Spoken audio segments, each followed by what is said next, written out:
Pengeluaran pemerintah. Pengeluaran pemerintah mencerminkan kebijakan pemerintah.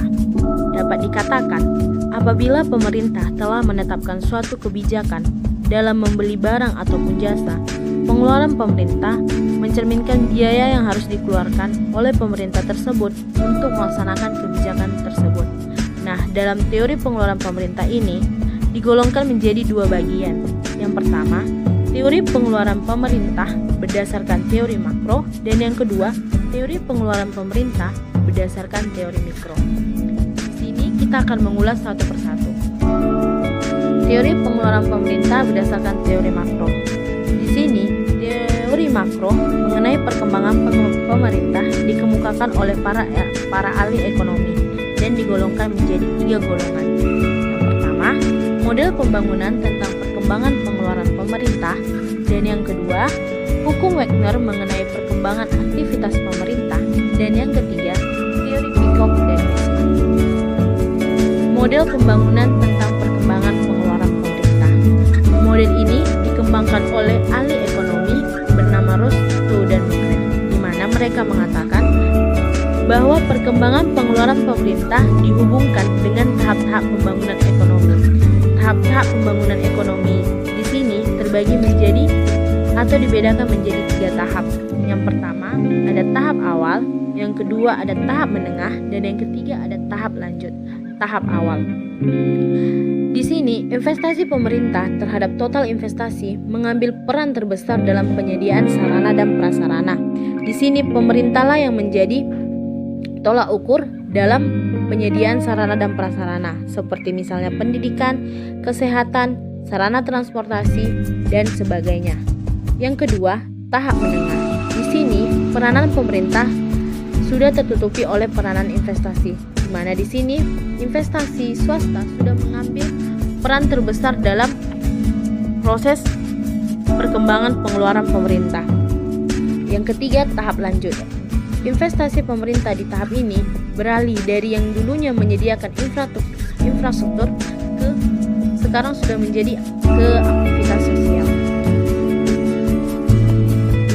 Dalam suatu perekonomian, apabila pendapatan per kapita meningkat, secara relatif pengeluaran pemerintah pun akan meningkat. Hukum ini dikemukakan oleh hukum Wagner. Bisa kita lihat dari kurva hukum Wagner tersebut.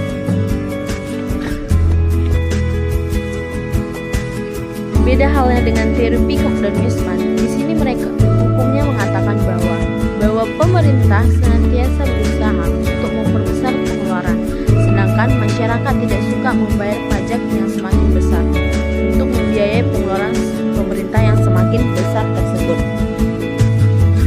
Di sini mereka berpandangan bahwa pemerintah senantiasa berusaha untuk memperbesar pengeluarannya, sedangkan di sini masyarakat tidak mau atau tidak suka membayar pajak yang semakin besar dalam membantu membiayai pengeluaran pemerintah yang semakin besar tersebut. Dapat kita lihat dari kurva tersebut.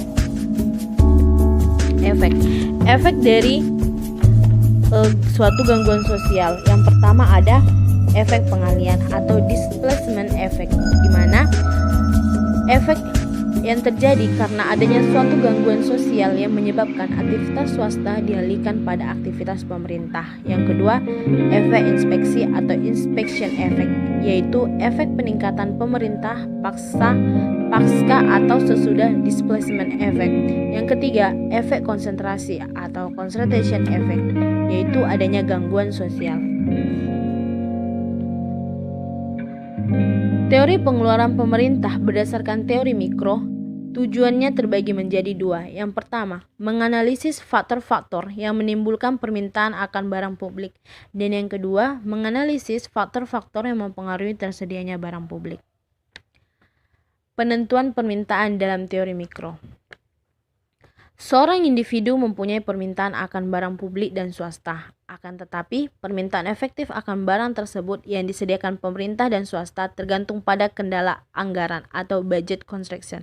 Jadi di sini, permintaan yang efektif itu tidak tergantung pada apapun. Malahan di sini tergantung pada kendala anggaran yang disediakan tersebut atau yang tersedia dalam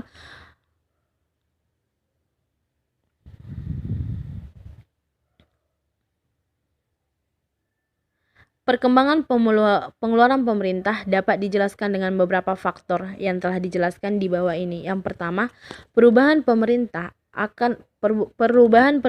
akan barang publik.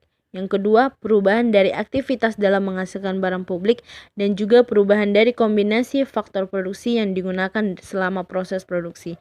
Yang ketiga, perubahan kualitas barang publik. Yang keempat, perubahan harga faktor produksi. Yang terakhir, penentuan tingkat output. Barang atau jasa yang disediakan oleh pemerintah ditentukan oleh politisi yang memiliki jumlah barang atau jasa yang dihasilkan tersebut.